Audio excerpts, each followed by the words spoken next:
देखो, अभी पिछली वीडियो जो हमने आपको बनाई थी, पिछली जो हमारी क्लास थी, तो मैंने आपको उसमें बताया था कि जो आर्की बैक्टीरिया होते हैं उसकी कॉमन प्रॉपर्टीज क्या क्या होती थी।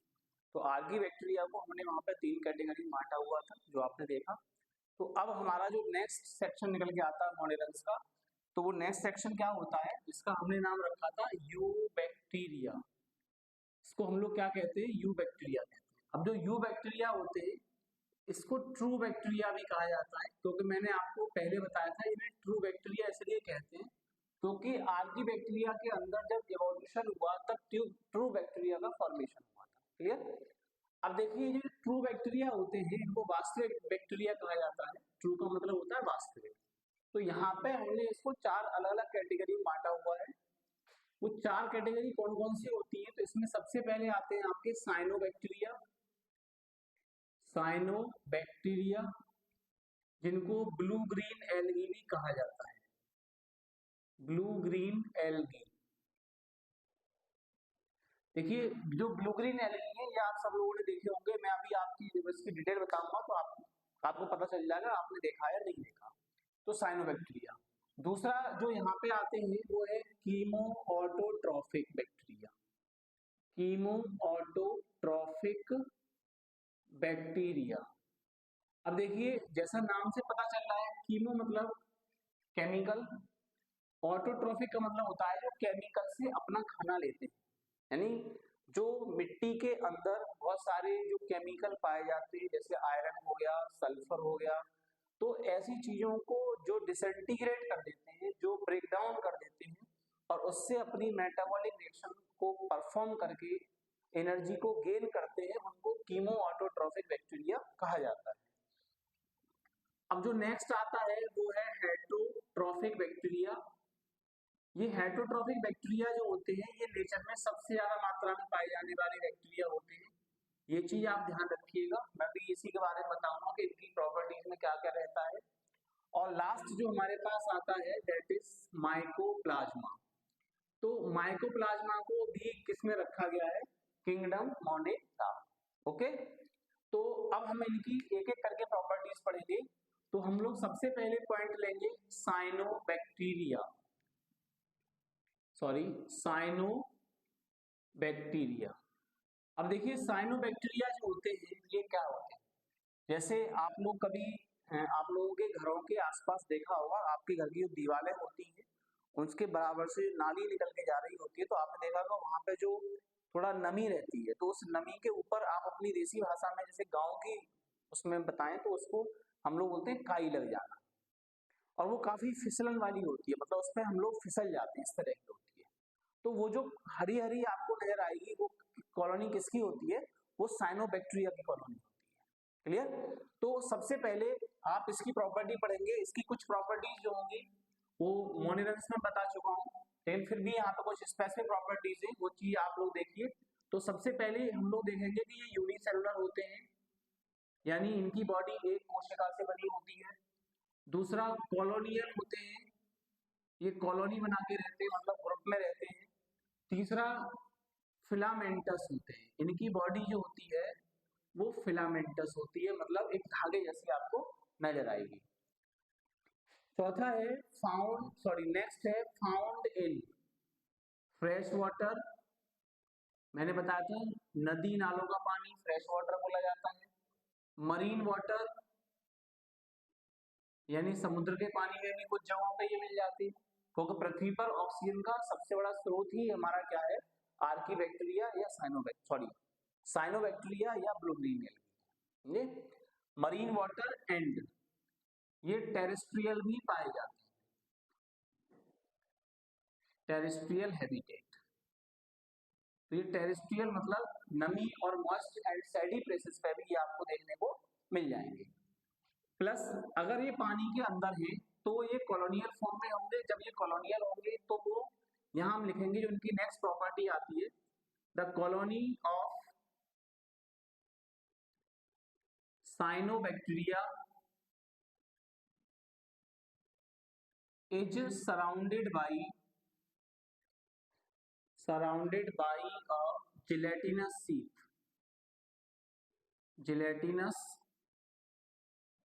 sheath। देखिए जिलेटिन जो होता है एक म्यूकस टाइप का चिपचिपा पदार्थ होता है, जिसकी जो कवरिंग होती है वो इनकी कॉलोनी के चारों तरफ पाई जाती है, तो उसको हम लोग जिलेटिनस शीट बोलेंगे। So they form water bloom, so they form water blooms. अब देखिए ये आपने वाटर ब्लूम्स देखे होंगे जहां नदियां होती हैं या जहां तालाब होते हैं, पानी एकत्रित रहता है, तो वहां पे आपने देखा होगा हरी हरी जो काई होती है वो उसके ऊपर होती है, जिसमें से बुलबुले टाइप के निकल रहे होते हैं, और जब आप उसको छू करके देखेंगे तो आपको थोड़ा सा चिपचिपा सा लगेगा, एकदम कह सकते हो कि सिल्परी आपको महसूस होगा, तो उनको वाटर ब्लूम्स कहा जाता है। क्लियर? तो ये वाटर ब्लूम्स बनाते हैं। अब जब वाटर ब्लूम्स बनाएंगे, कहाँ बनाएंगे ये हमें समझ में आना चाहिए, तो यहाँ लिख देंगे इन पॉल्यूटेड वाटर, इन पॉल्यूटेड वाटर। तो आपको ये भी समझ में आ जाएगा कि ये कहाँ पाए जाते हैं, जहाँ पानी में पॉल्यूशन की मात्रा ज्यादा होती है वहां पे साइनोबैक्टीरिया पाया जाएगा। ये तो जिससे इससे होता क्या है, जैसे अगर आपका पानी पॉल्यूटेड है या नहीं है, इस चीज का पता भी आप इससे लगा सकते हैं कि अगर आपके पानी में साइनोबैक्टीरियल कॉलोनी डेवलप हो जाती है तो इसका मतलब आपके पानी के अंदर पॉल्यूशन है, और अगर साइनोबैक्टीरियल कॉलोनी डेवलप नहीं होती है तो उसके अंदर पॉल्यूशन ना के बराबर है। क्लियर? तो कह सकते हो कि ये वाटर पॉल्यूशन का एक इंडिकेटर के रूप में भी हमारे लिए काम करते हैं। समझ में आया? चलिए अब हम आगे देखेंगे कि इसमें और क्या क्या चीजें होती हैं। तो यहाँ देखेंगे the cell of some cyanobacteria contain a special cell, यानी इसके अंदर एक स्पेशल सेल पाई जाती है कॉल्ड हेट्रोसिस्ट, जिसको हम लोग क्या कहते हैं, हेट्रोसिस्ट कहते हैं। सही है? इन विच दे फिक्स एटमॉस्फेरिक नाइट्रोजन। देखिए ये थोड़ा सा इंपॉर्टेंट पॉइंट है, ये पूछा जाता है कभी कभी कि एटमॉस्फेयर में जो नाइट्रोजन की मात्रा सबसे ज्यादा पाई जाती है, तो नाइट्रोजन को फिक्स करने के लिए कौन से बैक्टीरिया रेस्पॉन्सिबल है जो एटमॉस्फेयर से नाइट्रोजन को लेते हैं। तो उसके लिए हमारा जो एग्जाम्पल रहेगा उसमें किसको टिक करेंगे, साइनोबैक्टीरिया को। अब फिर कभी कभी क्वेश्चन पूछा जाता है कि साइनोबैक्टीरिया के अंदर ही ये क्वालिटी क्यों पाई जाती है, तो उसके अंदर क्वालिटी इसलिए पाई जाती है क्योंकि कुछ साइनोबैक्टीरिया इस तरह के होते हैं जिनकी बॉडी के अंदर या जिनकी सेल के अंदर एक और स्पेशल सेल पाई जाती है जिसको हेट्रोसिस्ट कहते हैं। ये और ये हेट्रोसिस्ट जो सेल होती है इसका कंपोजिशन कुछ इस प्रकार का होता है कि ये एटमॉस्फेयर से नाइट्रोजन को कैरी कर लेती है, सही है, और उसको फिक्स कर करके प्लांट्स को प्रोवाइड कर देती है। क्लियर? तो इसलिए अब ऐसे कौन कौन से बैक्टीरिया हैं जो कि नाइट्रोजन को फिक्स करते हैं एटमॉस्फेयर से, तो देखिए उसके लिए हम लोग यहाँ पे ये एग्जांपल है, ये चीज आप विशेष तौर पे नोट कर लीजिएगा क्योंकि ये एग्जाम में पूछे जाते हैं। तो इसमें आपका आता है एनाबीना, एक तो एनाबीना आता है, एक नोस्टॉक आता है, एक आपका आता है टोलिपोथ्रिक्स, क्लियर? इसके बाद सिलिंड्रोस्पर्मम।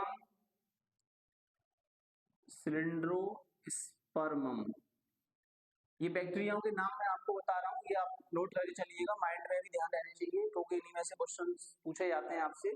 सिलिंड्रोस्पर्म आता है, इसके अलावा ओलोसूरिया ये आता है, प्लस ऑसिलेटोरिया ये आता है, प्लस आपका टोलिपोथ्रिक्स मैंने लिखाई दिया आपको, टोलिपोथ्रिक्स एंड स्पाइरुलिना। अब देखिए मैं आपको कुछ बताता हूं, इनमें एनाबीना, नोस्टॉक और सिलिंड्रोस्पर्मम, ये तीन बैक्टीरिया इस तरह के होते हैं जिनका यूज हम लोग as a green bio fertilizers के रूप में भी कर सकते हैं। चीन या कुछ ऐसे देश जो कि अपने यहाँ पे एग्रीकल्चर में इन बैक्टीरियाओं को एज ए बायो फर्टिलाइजर्स के रूप में यूज करते हैं, वो इसको बेचते हैं। जैसे फॉर एग्जांपल आपने देखा होगा भारत में भी धान की खेती या चावल की खेती बहुत ज्यादा मात्रा में होती है, तो चावल की खेती में पानी की रिक्वायरमेंट बहुत ज्यादा होती है, प्लस चावल की खेती जिस जगह पे होगी वहां नाइट्रोजन भी बहुत ज्यादा मात्रा में चाहिए होता है। तो हमारे यहाँ पे क्या करते हैं, किसान जो होते हैं वो खेती करते हैं, तो उसमें पानी भर देते हैं, वाटर लॉगिंग क्रॉप होती है वो। जब पानी भर दिया जाता है तो उस पानी के अंदर ऊपर आपने देखा होगा हरी हरी काई सी आपको देखने को मिलेगी, तो वो जो होते हैं वो नॉस्टॉक एनाबीना या फिर सिलिंडोस्पर्मम की कॉलोनीज होती है, समझे। अब उनका वहां पे क्या इंपॉर्टेंस है, तो उनका वहां पे ये इंपॉर्टेंस होता है कि चावल के प्लांट्स को डेवलप होने के लिए नाइट्रोजन बहुत ज्यादा चाहिए होती है, क्लियर। तो वो नाइट्रोजन को एटमॉस्फेयर से ये तीनों जो होते हैं वो फिक्स कर देते हैं।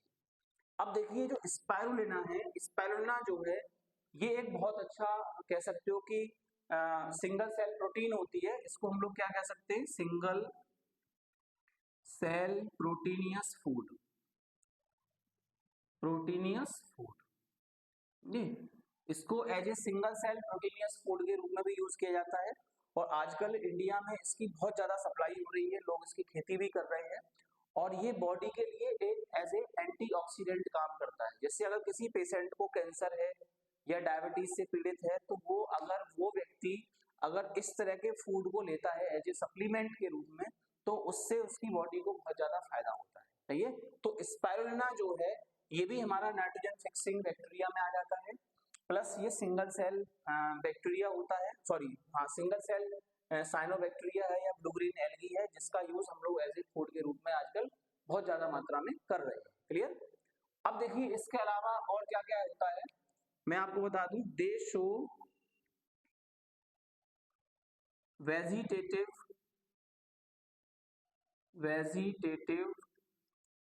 रिप्रोडक्शन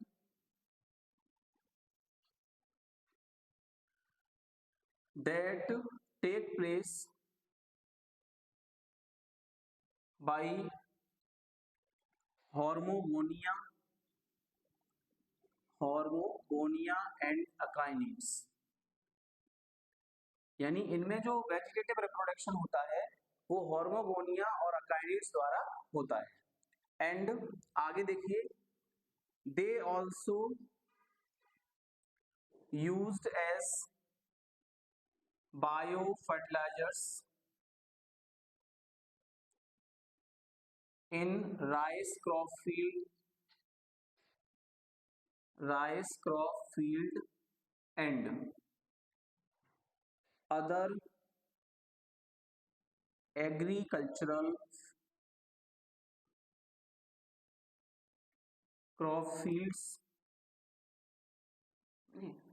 तो इनका वहां पे भी बहुत ज्यादा यूज रहता है, क्योंकि प्लांट्स को डेवलप होने के लिए क्या चाहिए, नाइट्रोजन चाहिए। जैसे जब पौधों में नाइट्रोजन की कमी हो जाती है तो आपने देखा होगा उनकी ग्रोथ जो है वो रुक जाती है, उनकी पत्तियां पीली पड़ जाती है। तो उस समय पे हम लोग जो एक केमिकल फर्टिलाइजर आता है जिसको हम लोग यूरिया बोलते हैं, उसको हमें प्लांट्स को देना होता है, जिससे कि हमारी ग्रोथ जो है पौधों की अच्छी हो जाए और वो काफी हमें अच्छी उपज जो है वो दे सके। लेकिन अगर हम उसको रिप्लेस करके, और अगर ये बायो फर्टिलाइजर्स जो नॉनस्टॉक एनामीना और सिलिंड्रोस्पर्म से बना हुआ है, अगर हम इसका यूज करेंगे तो वो हमारे लिए और अच्छी ज्यादा उपज देगा, प्लस हमारी मिट्टी के अंदर जो ऑक्सीजन को लॉक करने की जो पावर है उसको बढ़ा देगा, वाटर लॉगिंग कैपेसिटी को बढ़ा देगा, जिससे कि हमारी जो खेतों की उपज है वो बहुत अच्छी हो जाएगी, क्लियर। तो ये हमने जो प्रॉपर्टीज आपको बताई है, these are the properties of cyanobacteria या ब्लू ग्रीन एल्गी। प्लस इनका एक जो हमारे पास इकोसिस्टम होता है, तो इकोसिस्टम में भी जो पॉन्ड इकोसिस्टम स्पेशली उसमें, प्लस जो हमारा क्रॉप इकोसिस्टम होता है उसमें भी इनका बहुत ज्यादा इंपॉर्टेंस रहता है, क्योंकि ये वहां पे एज ए प्रोड्यूसर जो है वो वर्क करते हैं, क्लियर। अब हमारा जो नेक्स्ट टॉपिक रहेगा, तो जो नेक्स्ट टॉपिक है इसी कैटेगरी में वो हम देखेंगे। तो दूसरी टाइप के जो हमारे पास ट्रू बैक्टीरिया होते हैं उनमें हमने लिया है कीमो ऑटोट्रॉफिक बैक्टीरिया। अब देखिए जो कीमो ऑटोट्रॉफिक बैक्टीरिया होते हैं ये कौन कौन से होते हैं, तो इसमें देखेंगे तो हमारा सेकंड हेडिंग होगा कीमो ऑटोट्रॉफिक बैक्टीरिया। अब देखिए मैंने आपको पहले बताया था, जैसा नाम से पता चल रहा है, ये जो बैक्टीरिया होते हैं इनका काम क्या होता है वो हम बताते हैं। these bacteria oxidize inorganic substances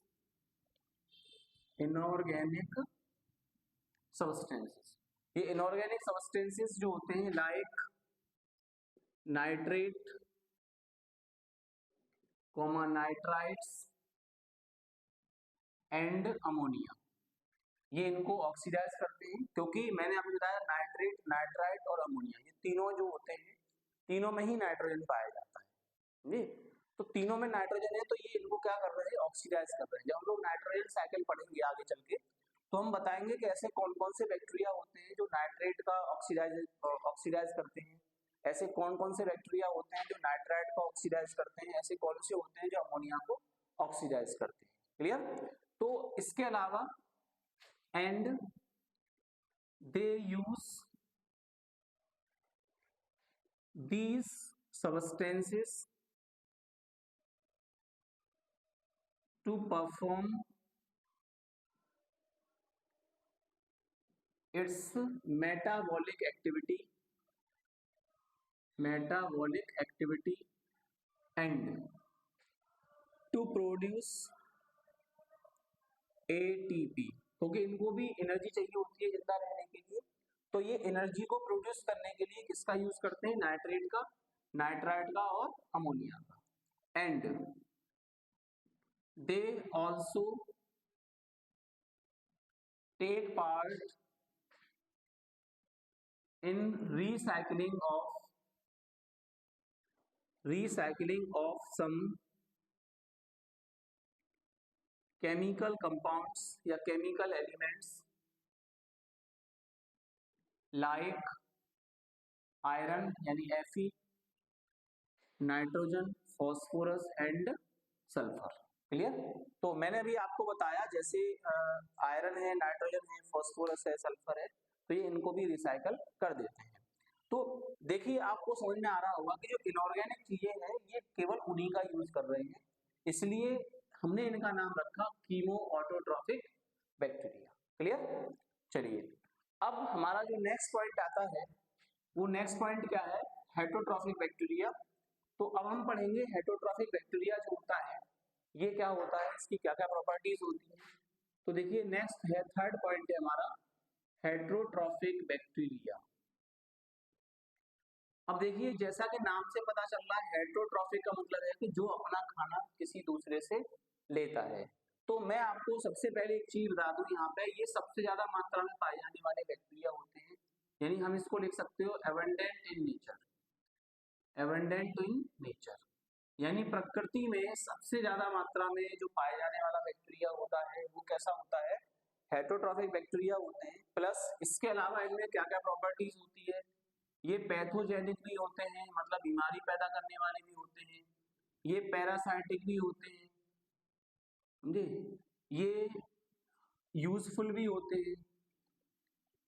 अब ये यूजफुल में कैसे कैसे हम लोग बात करेंगे, जैसे हमारे यहाँ पे बहुत सारे ऐसे जो फर्मेंटेड फूड प्रोडक्ट्स होते हैं जो हम लोग अपने खाने के रूप में यूज करते हैं, तो वहाँ पे हम लोग इन बैक्टीरियाओं का प्रयोग करते हैं। प्लस बहुत सारी एंटीबायोटिक मेडिसिन जो है वो बनाई जाती है, तब भी हम लोग हेटरोट्रॉफिक बैक्टीरिया की हेल्प से उनको बनाते हैं। Plus biotechnology and genetic engineering में भी हेटरोट्रॉफिक बैक्टीरिया का बहुत ज्यादा बल्क में यूज किया जाता है।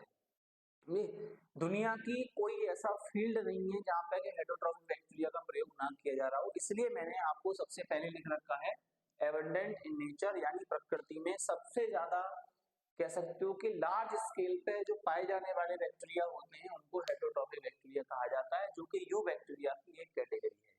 समझे? तो आगे जो हमने अपना जो क्लास शेड्यूल बनाया हुआ है उस क्लास शेड्यूल में हम लोग एक कह सकते हो कि बड़े लेवल पर इसकी चर्चा करेंगे कि जो हमारा बैक्टीरिया है, जो हेटरोट्रॉफिक बैक्टीरिया है, इसका हमारी लाइफ में पैथोजेनिक रूप में देखा जाए यानी बीमारी पैदा करने के रूप में देखा जाए तो कितना इंपॉर्टेंस है। प्लस अगर हम बात करें कि इंडस्ट्रियल स्केल पे, तो इंडस्ट्रियल स्केल पे ये हमें कहाँ कहाँ हमारे लिए फायदेमंद है, कहाँ कहाँ हमारे लिए यूजेबल है। नहीं तो ऐसे बहुत सारे टॉपिक्स जो है वो निकल के आएंगे जैसे कि आपने देखा होगा पहले के हम लोग जो प्राचीन सभ्यता की बात करते हैं तो हमारे यहाँ दही आज भी सबके यहाँ मिलता है खाने को। तो दूध से दही बनना जो प्रोसेस होती है वो फर्मेंटेशन होता है। तो वहां पे हेटरोट्रोफिक बैक्टीरिया जो है वो एक रोल प्ले करता है। प्लस एसिटिक एसिड यानी सिरका बनाना, ब्यूटेरिक एसिड बनाना, ऐसे बहुत सारे ऑर्गेनिक एसिड होते हैं जिनका निर्माण किससे किया जाता है, हेटरोट्रोफिक बैक्टीरिया की हेल्प से किया जाता है। और सबसे फेमस जो चीज है वो आप लोग अच्छी तरह से जानते हैं, वाइन, शराब। तो जो शराब होती है तो बहुत ज्यादा मात्रा में हमारे देशों में यूज होती है, हमारे देश में। तो आपने देखा होगा कि वो जो बनती है वो शुगर प्रोडक्ट्स होती है, यानी शुगर का डेरिवेटिव होता है। जो शुगर होती है उस शुगर को हम लोग जब फर्मेंट करते हैं with the help of bacteria तो तब जाके हमें अल्कोहल वहां से प्राप्त होता है। तो उसमें भी जो अहम रोल रहता है वो किसका रहता है, हेटरोट्रोफिक बैक्टीरिया का रहता है। क्लियर? तो ये हमारा पूरा एक नेक्स्ट टॉपिक रहेगा बैक्टीरिया के बारे में, जो हम हेटरोट्रोफिक बैक्टीरिया को ही पूरा डिफाइन करेंगे कि आपके लिए कहाँ कहाँ ये यूजेबल है, कहाँ कहाँ आपके लिए इससे खतरा है। प्लस ये जो पैथोजेनिक इसकी नेचर होती है ये बहुत खतरनाक होते हैं, ये मनुष्यों में भी, जानवरों में भी, प्लस पौधों में भी बहुत प्रकार की बीमारियां उत्पन्न करते हैं। तो हमारा जो लास्ट टॉपिक बचा हुआ है यू बैक्टीरिया के इंट्रोडक्शन का, तो वो मैं आपको बता दूं, वो है माइकोप्लाज्मा। माइकोप्लाज्मा, अब देखिए ये माइकोप्लाज्मा क्या होता है, इसको भी हमने इसी कैटेगरी में रखा हुआ है हालांकि, लेकिन कुछ इस पर थोड़ा सा कह सकते हो एक तरह का विवाद है। कुछ साइंटिस्टों ने इसको अलग कैटेगरी दी है और कुछ ने इसको बैक्टीरियल कैटेगरी में रखा हुआ है। तो हम ये देखेंगे कि माइकोप्लाज्मा होते क्या है। तो इसकी जो डेफिनेशन है वो ये है, the organism that have no cell wall, यानी ऐसे ऑर्गेनिज्म जिनमें सेल वॉल नहीं पाई जाती है, and the smallest cell ever, smallest living cell ever. तो इनको हम लोग क्या कहते हैं, माइकोप्लाज्मा कहते हैं। माइकोप्लाज्मा की सबसे बड़ी खासियत ये है, जो मैं आपको बता रहा हूँ, इनमें कोई सेल वॉल नहीं पाई जाती है। ये क्वेश्चन नीट में आया है कि ऐसा कौन सा माइक्रो ऑर्गेनिज्म होता है जिसके अंदर कोई सेल वॉल नहीं पाई जाती है। तो the answer is mycoplasma. Okay, अब देखिए इसके अंदर और क्या क्या होता है वो मैं आपको बता दूं। तो इसके अंदर एक मोनिरन की जो प्रॉपर्टी होती है वो भी पाई जाती है, they can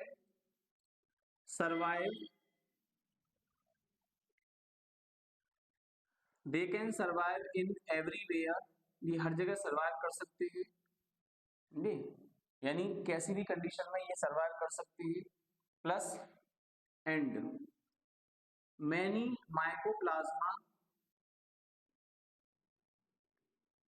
mycoplasma are pathogenic